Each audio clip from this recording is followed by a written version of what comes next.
আসসালামু আলাইকুম। সবার আগে বাছাই করা 10টি আন্তর্জাতিক খবর জানিয়ে দেব। প্রথমেই থাকছে শিরোনাম। তবে তার আগে অনুরোধ থাকবে ভিডিওটিতে একটি লাইক দিবেন।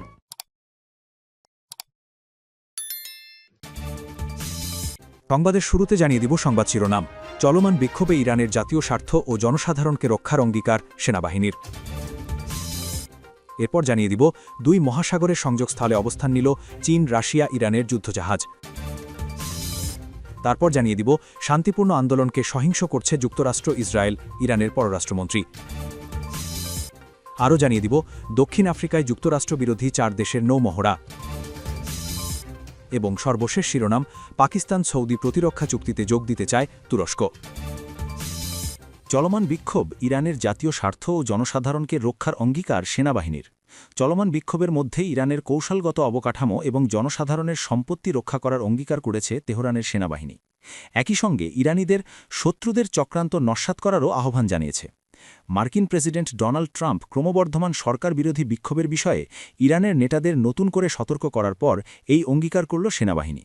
শনিবার 10 জানুয়ারি আধা সরকারি সংবাদ সাইটগুলোর প্রকাশিত এক বিবৃতিতে ইরানের সামরিক বাহিনী ইসরায়েল এবং শত্রু সন্ত্রাসী গোষ্ঠীগুলোকে দেশের জননিরাপত্তাকে দুর্বল করার চেষ্টার অভিযোগ করেছে। কারণ তেহরান জীবনযাত্রার ব্যয় নিয়ে বছরের পর বছর ধরে দেশটির সবচেয়ে বড় বিক্ষোভ দমন করার প্রচেষ্টা চালানোর মধ্যে সংঘাত আরও তীব্র হয়েছে এবং তাতে কয়েক ডজন মানুষ মারা গেছে।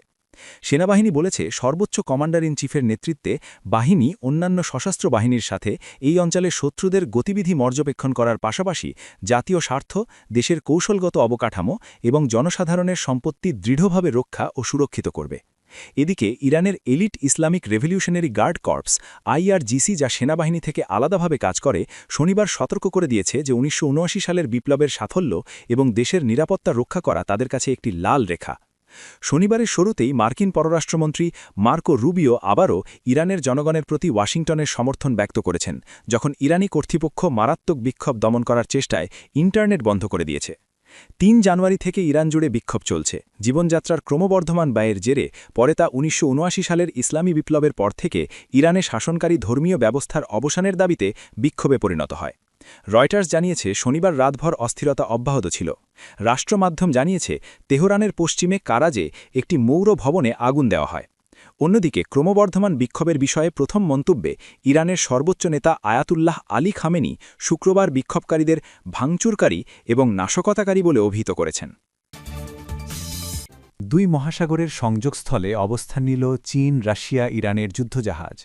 যুক্তরাষ্ট্রের ভেনেজুয়েলায় সামরিক হস্তক্ষেপ এবং একাধিক তেলবাহী জাহাজ জব্দের ঘটনায় আন্তর্জাতিক অঙ্গনে উত্তেজনা যখন চরমে, ঠিক সেই সময় দক্ষিণ আফ্রিকার জলসীমায় পৌঁছেছে চীন, রাশিয়া ও ইরানের যুদ্ধজাহাজ। দেশ তিনটি নৌবাহিনী এক সপ্তাহব্যাপী যৌথ মহড়ায় অংশ নিতে সেখানে অবস্থান নিয়েছে। চীনের প্রতিরক্ষা মন্ত্রণালয় শুক্রবার এক বিবৃতিতে জানিয়েছে শনিবার উদ্বোধনী অনুষ্ঠানের মধ্য দিয়েই এই নৌমহড়া শুরু হবে। বিবৃতিতে বলা হয়, মহড়ার উদ্দেশ্য হল গুরুত্বপূর্ণ নৌপথ ও অর্থনৈতিক কর্মকাণ্ড সুরক্ষায় যৌথ অভিযান পরিচালনার সক্ষমতা জোরদার করা। খবর আল জাজিরার।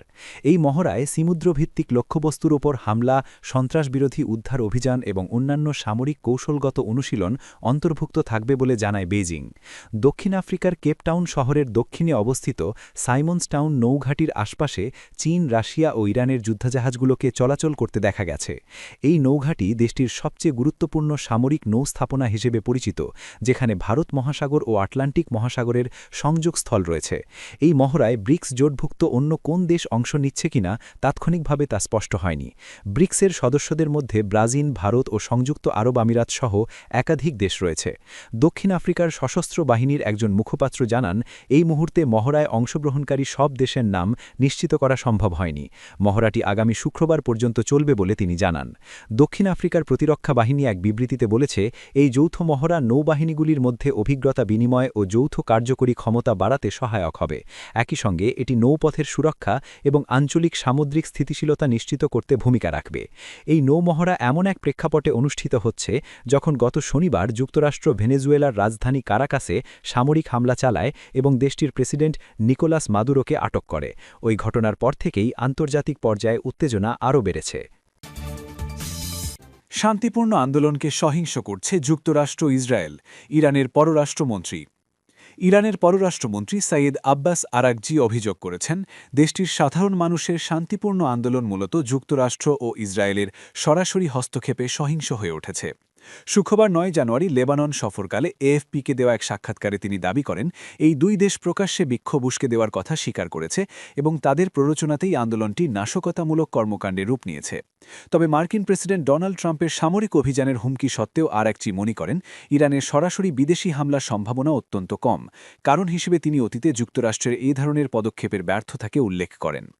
ইরানে চলমান এই সংকটের শুরু হয়েছিল গত ২৮ ডিসেম্বর, যখন অসহনীয় মূল্যস্ফীতি এবং মুদ্রার রেকর্ড দরপতনের প্রতিবাদে তেহরানের ব্যবসায়ীরা ধর্মঘট শুরু করে।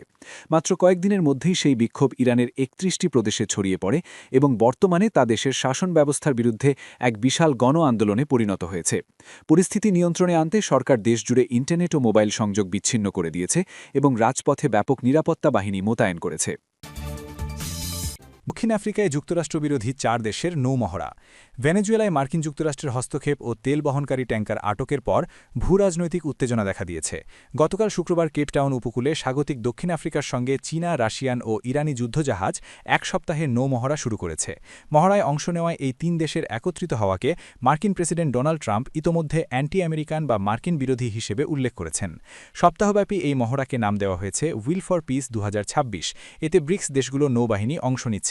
মহড়ায় চীনের বিধ্বংসী ও সরঞ্জাম সরবরাহকারী জাহাজ ও ইরানের ফরওয়ার্ড বেস জাহাজ অংশ নিয়েছে। অন্যদিকে নৌঘাটির কাছে রাশিয়ার পতাকাবাহী করভেট যুদ্ধ জাহাজকে ভিড়তে দেখা গেছে। দক্ষিণ আফ্রিকার ডেপুটি প্রতিরক্ষামন্ত্রী দেশটির বান্টু হোলোমিসা টেলিভিশনকে জানিয়েছেন, সংযুক্ত আরব আমিরাত মহড়ায় অংশ নিতে জাহাজ পাঠাতে পারে। তিনি আরও যোগ করেন, ইন্দোনেশিয়া, ইথিওপিয়া ও ব্রাজিল পর্যবেক্ষক হিসেবে অংশ নেবে। ব্রিক্সের বাকি সদস্যরা হল ভারত, মিশর ও সৌদি আরব। দক্ষিণ আফ্রিকার প্রতিরক্ষা বাহিনী জানিয়েছে, এই মহড়া নৌবাহিনীর মধ্যে অনুশীলন বিনিময় ও যৌথ কার্যক্রমের দক্ষতার উন্নয়নের সুযোগ সৃষ্টি করবে, যা শিপিং রুটের নিরাপত্তা ও সামুদ্রিক অঞ্চলের স্থিতিশীলতার জন্য গুরুত্বপূর্ণ। মহড়ার সময়ের বিষয়ে দক্ষিণ আফ্রিকার ডেপুটি প্রতিরক্ষামন্ত্রী বান্টু হোলোমিসা বলেন, এই মহড়া চলমান উত্তেজনার অনেক আগে থেকেই পরিকল্পনা করা হয়েছিল। মূলত নভেম্বর মাসে অনুষ্ঠিত হওয়ার কথা, কিন্তু জোহানেসবার্গে G20 সম্মেলনের সঙ্গে সময় মেলানোর কারণে পিছিয়ে দেওয়া হয়। বিভিন্ন আন্তর্জাতিক ইস্যুতে দক্ষিণ আফ্রিকার সঙ্গে মতবিরোধ থাকার কারণে যুক্তরাষ্ট্র গত G20 সম্মেলনে অংশগ্রহণ করেনি। এছাড়া গত বছর যুক্তরাষ্ট্র দক্ষিণ আফ্রিকার রাষ্ট্রদূতকে বহিষ্কার করেছে এবং ৩০% বাড়তি কর আরোপ করেছে। চীন, রাশিয়া ও দক্ষিণ আফ্রিকা দীর্ঘদিন ধরে ব্রিক্সের সদস্য। অন্যদিকে ইরান ২০২৪ সালে এই গ্রুপে যোগ দেয়। দেশটিতে ইসলামিক প্রজাতন্ত্রের নেতৃত্বের বিরুদ্ধে চলমান বিক্ষোভ আরও ছড়িয়ে পড়েছে। বিক্ষোভের পেছনে ইসরায়েল ও যুক্তরাষ্ট্রের সম্পৃক্ততা আছে বলে অভিযোগ করেছে দেশটি। পাকিস্তান সৌদি প্রতিরক্ষা চুক্তিতে যোগ দিতে চায় তুরস্ক। পাকিস্তান ও সৌদি আরবের মধ্যে থাকা পারস্পরিক প্রতিরক্ষা চুক্তিতে যোগ দিতে আগ্রহ প্রকাশ করেছে তুরস্ক। এতে মধ্যপ্রাচ্য ও আশেপাশের অঞ্চলে শক্তির ভারসাম্যে নতুন পরিবর্তন আসতে পারে বলে জানিয়েছে ব্লুমবার্গ। শুক্রবার ৯ জানুয়ারি প্রকাশিত ব্লুমবার্গের প্রতিবেদনে বিষয়টির সঙ্গে সংশ্লিষ্ট সূত্রের বরাতে বলা হয়, এ নিয়ে আলোচনা অনেকটাই এগিয়েছে এবং চুক্তি হওয়ার সম্ভাবনা খুব বেশি। গত বছরের সেপ্টেম্বরে রিয়াদে পাকিস্তানের প্রধানমন্ত্রী শাহবাজ শরীফ ও সৌদি যুবরাজ মোহাম্মদ বিন সালমান একটি কৌশলগত পারস্পরিক প্রতিরক্ষা চুক্তি সই করেন। ওই চুক্তি অনুযায়ী কোনো এক দেশের ওপর হামলা হলে তা উভয় দেশের বিরুদ্ধে আগ্রাসন হিসেবে বিবেচিত হবে। ব্লুমবার্গের প্রতিবেদনে বলা হয়, দক্ষিণ এশিয়া, মধ্যপ্রাচ্য ও আফ্রিকায় তুরস্ক, সৌদি আরব ও পাকিস্তানের স্বার্থ দিন দিন একে অপরের সঙ্গে মিলছে। এ কারণে এই জোট সম্প্রসারণ যুক্তিযুক্ত। প্রতিবেদনে আরও বলা হয়, যুক্তরাষ্ট্রের উপর নির্ভরতা নিয়ে প্রশ্ন তৈরি হওয়ায় এবং ন্যাটোতে প্রেসিডেন্ট ডোনাল্ড ট্রাম্পের অঙ্গীকার নিয়ে অনিশ্চয়তার কারণে তুরস্ক এই চুক্তিকে নিজেদের স্মারক নিরাপত্তা জোরদারের সুযোগ হিসেবে দেখছে। আঙ্কারা ভিত্তিক থিঙ্ক ট্যাঙ্ক টেপাভের কৌশলবিদ নিহাত আলী ওসজানের মতে, সৌদি আরবের রয়েছে শক্তিশালী অর্থনীতি, পাকিস্তানের রয়েছে পারমাণবিক সক্ষমতা, ব্যালিস্টিক ক্ষেপণাস্ত্র ও জনবল, আর তুরস্ক দিতে পারে সামরিক অভিজ্ঞতা ও উন্নত প্রতিরক্ষা শিল্প।